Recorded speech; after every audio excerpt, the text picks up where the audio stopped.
Assalamualaikum warahmatullahi wabarakatuh. Perkenalkan dulu, nama saya Safa Zara Julinda, NIM 1830201205. Di sini saya akan menjelaskan proposal saya yang berjudul Peran Orang Tua dalam Penanaman Karakter, Disiplin, dan Kejujuran selama Pembelajaran Jarak Jauh pada masa pandemi COVID di SDN 116 Palembang.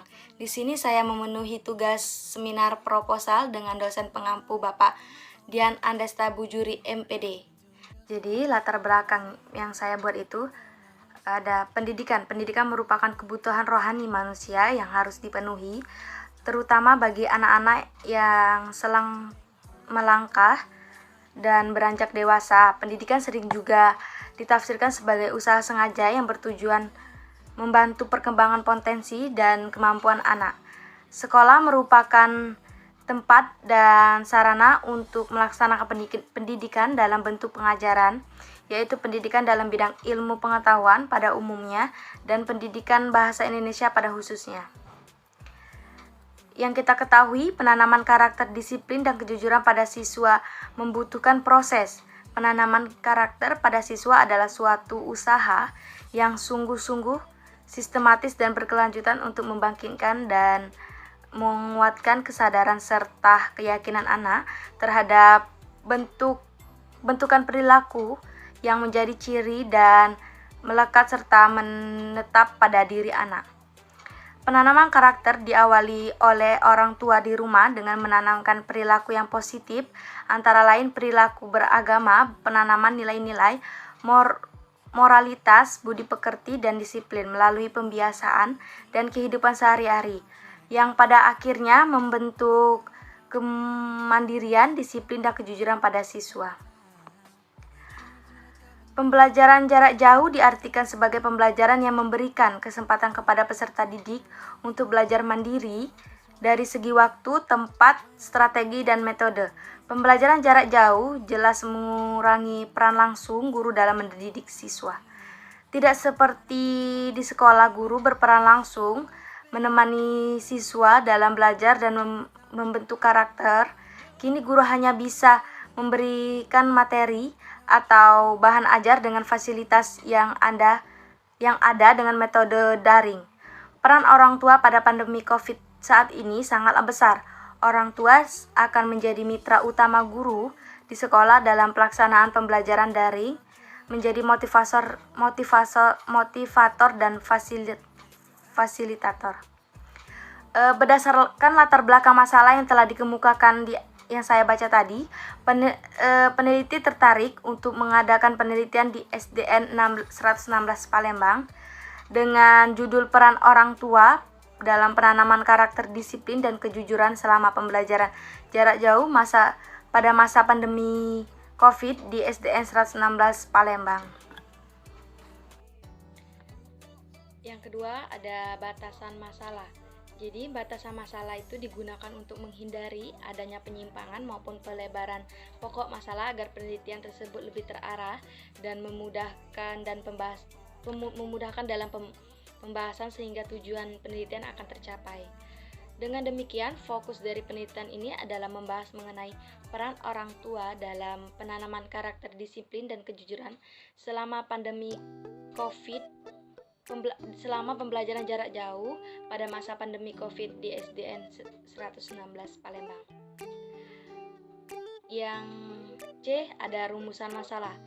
Rumusan masalah yang saya ambil adalah yang pertama, bagaimana peran orang tua dalam penanaman karakter, disiplin, dan kejujuran selama pembelajaran jarak jauh pada masa pandemi COVID di SDN 116 Palembang.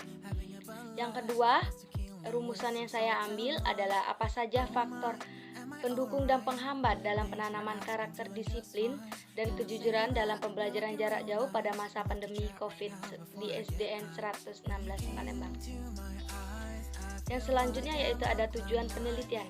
Tujuan penelitian yang saya lakukan yang pertama itu untuk mengetahui bagaimana peran orang tua dalam penanaman karakter, disiplin, dan kejujuran selama pembelajaran jarak jauh pada masa pandemi COVID di SDN 116 Palembang. Yang kedua ada Untuk mengetahui apa saja faktor pendukung dan penghambat dalam penanaman karakter disiplin dan kejujuran selama pembelajaran jarak jauh pada masa pandemi COVID-19 di SDN 116 Palembang. Yang selanjutnya ada manfaat penelitian. Berdasarkan latar belakang, rumusan masalah, batasan masalah, tujuan penelitian yang saya bacakan tadi, maka dapatlah manfaat penelitian adalah yang pertama yaitu manfaat teoritis. Manfaat teoritis penelitian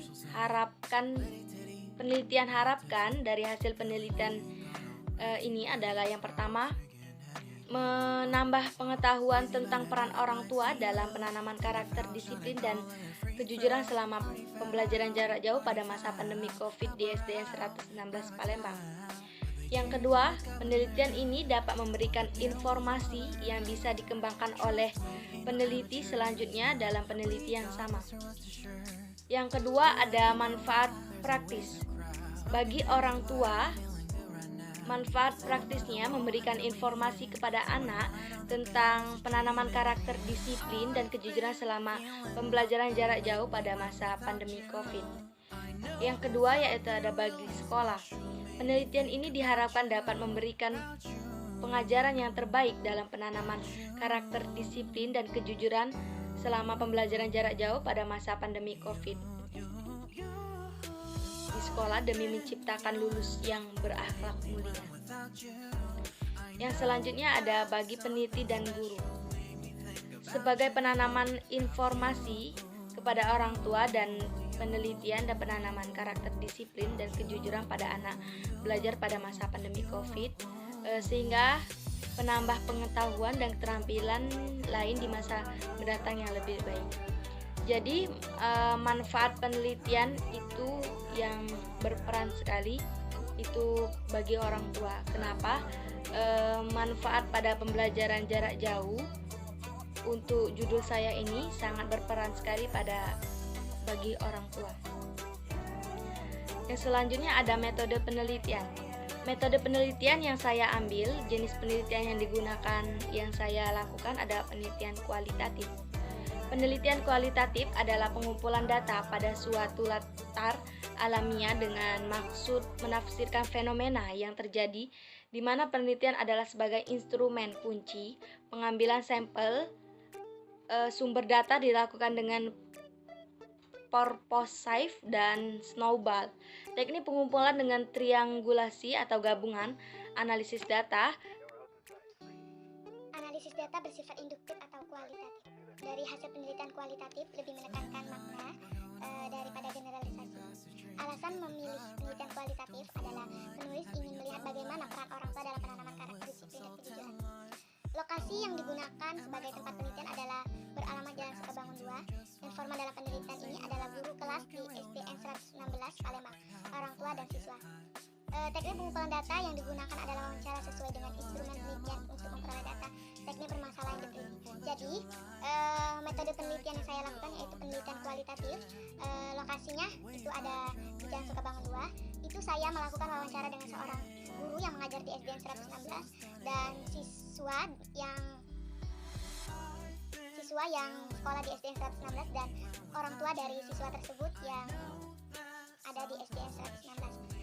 Saya melakukan wawancara dengan guru tersebut. Yang selanjutnya ada kajian pustaka. Jadi kajian pustaka yang saya ambil setelah melakukan penelusuran terhadap tema yang diambil untuk diteliti dan untuk mendukung penelitian peneliti yang lebih menyeluruh, maka penelitian berusaha melakukan kajian terhadap beberapa peneliti yang mempunyai relevansi dengan topik yang akan diteliti. Hasil penelitian terdahulu yang hampir topik penelitian yang terlebih dahulu yang telah lama mungkin. Yang pertama yaitu ada skripsi Romayah Nur Puspitasari dalam penelitian yang berjudul Peran Wali Kelas sebagai Pelaksanaan BK dalam Penanaman Karakter Disiplin dan Jujur pada Siswa Kelas Tinggi SDN 2 Kadipuro tahun ajaran 2016-2017.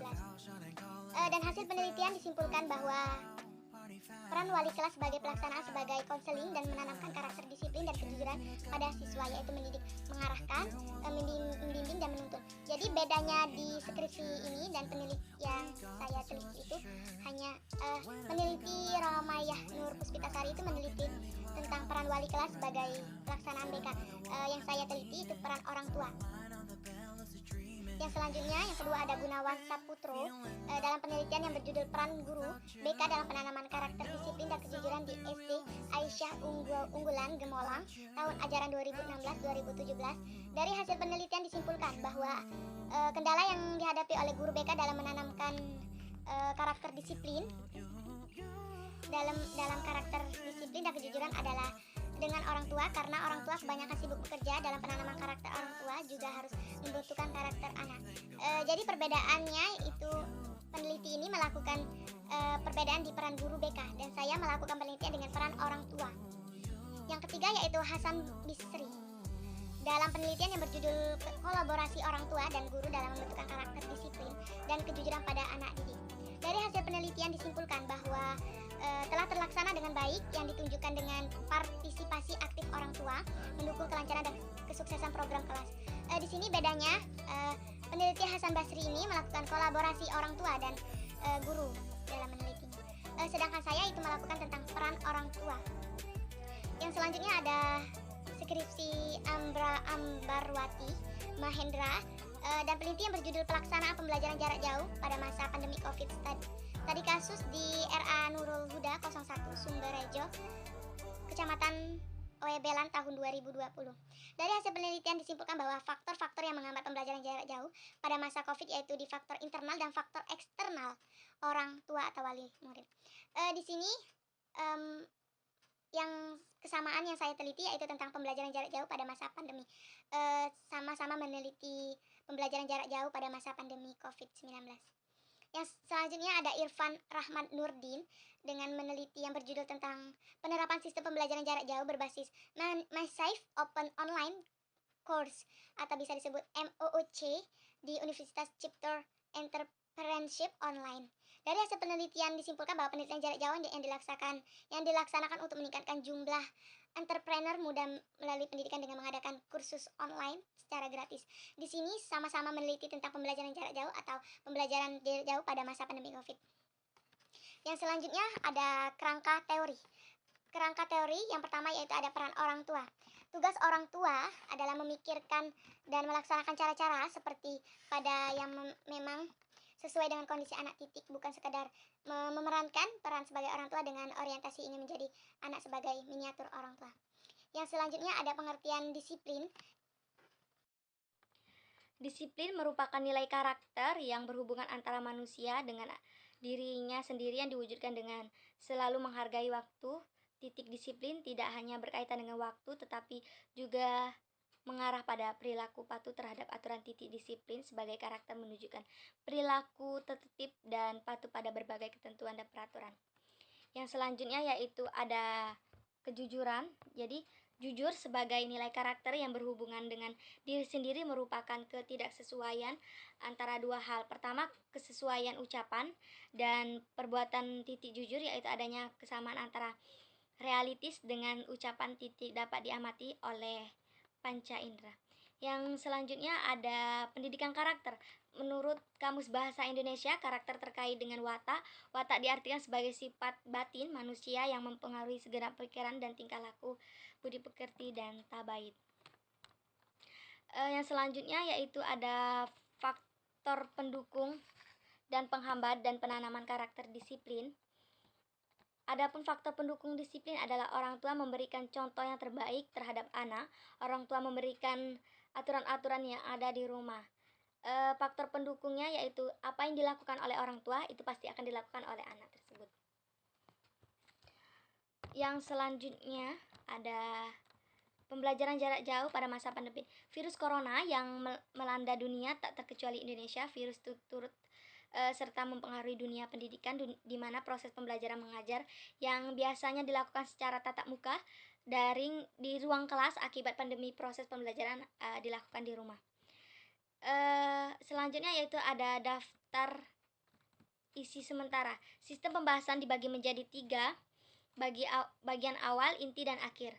Yang pertama bagian awal, yaitu yang berisi terdiri dari judul, halaman surat pernyataan, halaman surat persetujuan, pembimbingan, halaman pengesahan, halaman mutu, halaman persembahan, kata pengantar, abstrak, daftar isi, daftar tabel, daftar gamal, dan daftar lampiran. Yang kedua ada bagian inti. Bagian inti ada bab 1, bab 2 kajian pustaka, bab 3 metode penelitian, dan bagian keempat ada hasil penelitian, dan bagian bab kelima ada penutupan. Daftar pustaka yang saya dapatkan ada 6 daftar pustaka. Baiklah, mungkin itu saja yang bisa saya jelaskan dari isi proposal saya. Mungkin apabila ada salah kata, saya mohon maaf. Kepada Allah saya mohon ampun. Wabillahi taufik wa hidayah. Wassalamualaikum warahmatullahi wabarakatuh.